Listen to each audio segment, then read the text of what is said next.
Everyone, welcome back to my channel. और आज की वीडियो में मैं आपके साथ शेयर करूंगी कि एंकर के धागे से आप अपने प्लेन सूट को कैसे एक डिज़ाइनर सूट बना सकते हैं, ब्रांडेड सूट बना सकते हैं।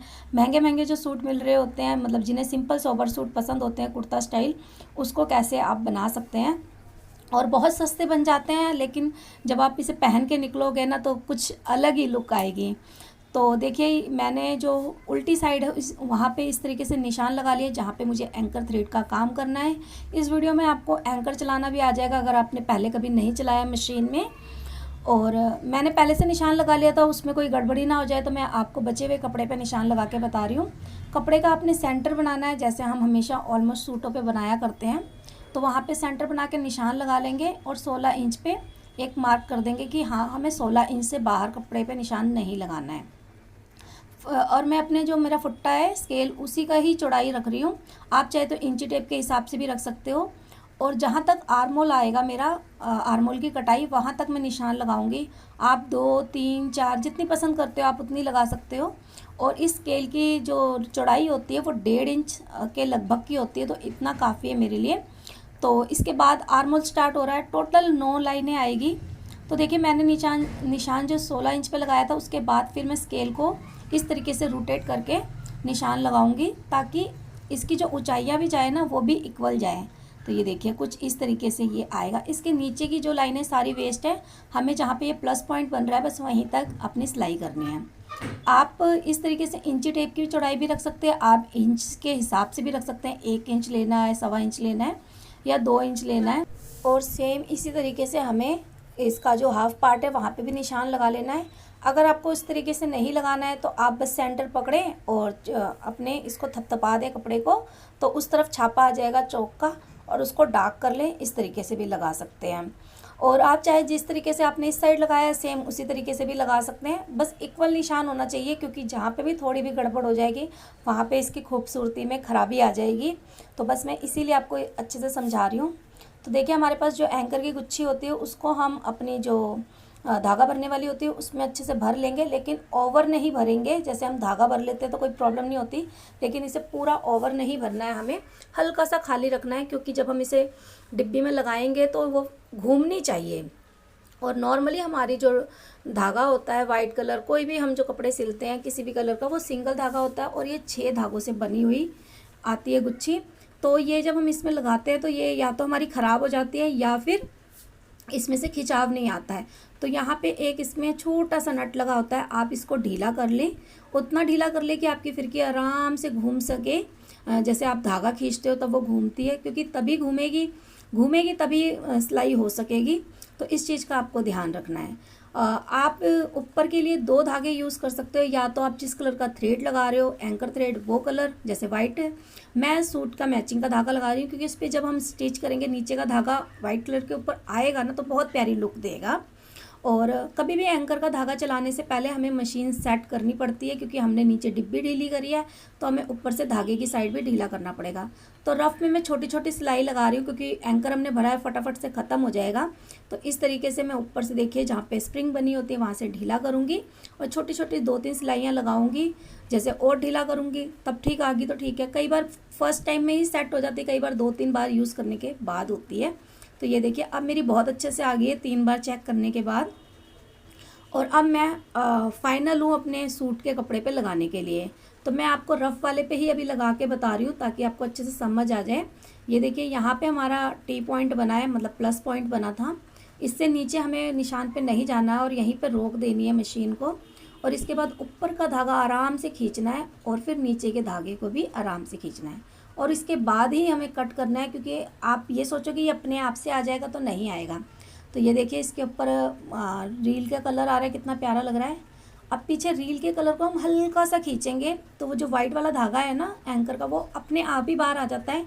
और कई बार नहीं भी आ पाता है, तो इस तरीके से आप सुई से उसे खींच लेना। एक एक करके भी खींच सकते हो, और इकट्ठे कई बार सारे के सारे निकल जाते हैं। इसको हम इसलिए कर रहे हैं ताकि वो बाहर जब रहेगा, अगर आपने उस धागे को खींच दिया ना सीधी साइड से, तो पूरी सिलाई ख़राब हो जाएगी। और सूट हमारे लगभग चल ही जाते हैं 1.5 साल। तो जो वर्क है वो भी ज़्यादा दिन चले, इसलिए इसको मजबूती देने के लिए पीछे मैं इसको दोनों धागों को गांठ लगा के इसको इस तरीके से एक्स्ट्रा धागा कट कर दूंगी। तो ये देखिए इस तरीके से, अब आपको किसी को नहीं पता लगेगा हमने नीचे से स्टार्ट किए या ऊपर से। तो इसी तरीके से मैं सारी जगह सिल लूँगी जितने भी पॉइंट हैं। और सूट पे मैंने स्टिच कर लिया था, आपके साथ शेयर कर देती हूँ, ये देखिए। और इसको और डेकोरेट हम किस तरीके से कर सकते हैं, या तो आप मैचिंग के ये शर्ट बटन आते हैं वो लगा सकते हैं, या फिर आप जिस कलर का थ्रेड लगा रहे हैं उस कलर के बटन लगा सकते हैं। तो मैंने अभी डिसाइड करूँगी कौन सा लगा रही हूँ। तो लेकिन इसके लिए पहले हम गला बना लेते हैं। और इन सूटों के अंदर नॉर्मली गोल गले ही बनते हैं, बाकी आपको जो पसंद है आप वो बना सकते हो। बट गोल गले की जो लुक आती है वो ब्रांडेड आती है और ज़्यादातर रेडीमेड लुक देता है ये। तो ये भी मैंने ज़्यादा डीप नहीं बनाया है, गला ब्रॉड रखा है लेकिन डीप नहीं रखा है, और ना ही बॉट नेक रखा है। तो ये ऊंचे तो रहते हैं लेकिन थोड़े से ब्रॉड रहते हैं, ब्रॉडनेस इसकी अच्छी होती है। तो 4 इंच की ब्रॉडनेस ली है और 6 इंच की डीप लिया है मैंने। तो जब ये गला बन जाता है तो पूरा रेडीमेड लुक देता है। और आजकल ऊपर सिलाई लगाने का फैशन नहीं है, जैसे गला बनने के बाद हम ऊपर एक सिलाई लगाते हैं वो नहीं है। तो हम इसके लिए गले को मजबूती देने के लिए गले पे ही एक लक्की सिलाई लगा देते हैं। और अभी मैं इस पर कच्चा कर रही हूँ, तुरपाई करने के बाद खोल दूँगी। और ये हमारा गला बनके तैयार है यू शेप में। और जैसे कि मैंने आपको बताया था एंकर के धागे से हम पूरा गला बनाएंगे, तो ये टसन्स मैंने बनाए हैं हाथों से ही। तो इसको मैंने एंकर का धागा कुछ इस तरीके से लिया है, जितना आपने बड़ा रखना है 3 फिंगर 4 फिंगर आप उस तरीके से रख सकते हो। मैं 3 फिंगर ले रही हूँ, वो भी ढीली ढीली, और 5-6 बार लपेटूंगी। जहाँ से स्टार्ट करूँगी वहीं पे ही एंड करूँगी इसका। और जो दोनों धागे होंगे जहाँ से स्टार्ट करने वाला और एंड करने वाला, उस धागे से दोनों को गांठ लगा दूँगी इस तरीके से। और फिर इसके बाद 2-3 गांठ लगा देना सही रहेगा, क्योंकि फिर वो खुल ना जाए। और सेंटर में कट कर दूँगी कुछ इस तरीके से। अब इसके बाद इस पर हम करेंगे कंघी। आप वो जो बारीक वाली कंघी आती है जिससे जू के लिए मारी जाती है वो यूज़ कर सकते हो। इस तरीके की टेलकॉम यूज़ कर सकते हो, या जो नॉर्मल कंघी होती है उसका जो बारीक साइड होता है वो भी यूज़ कर सकते हो। इससे जो धागों में एक जुड़ावपन था वो खुल जाएगा और टसन्स बहुत अच्छे से बन जाएंगे। और जितना एक्स्ट्रा आपको उबड़ खाबड़ लग रहा है उसको भी बराबर कट कर देना है। और अब मैं वाइट कलर का ही रील का धागा लूँगी और गांठ लगा लूँगी, डबल लिया है मैंने। और फिर उसके बीच में से इसे इस तरीके से लगाऊंगी और लॉक कर दूंगी। और इसके बाद थोड़ा सा मतलब इसमें लपेट दूंगी वाइट कलर के धागे को, ताकि ये काफ़ी मजबूत हो जाए और इसके अंदर के जो धागे हैं ना वो निकले ना बार बार। तो देखिए इस तरीके से लपेटूंगी और बाद में इसको गांठ लगा दूंगी अच्छे से। 2-3 गांठ लगा देना है ताकि काफ़ी मजबूती आ जाए और बेकार ना लगे।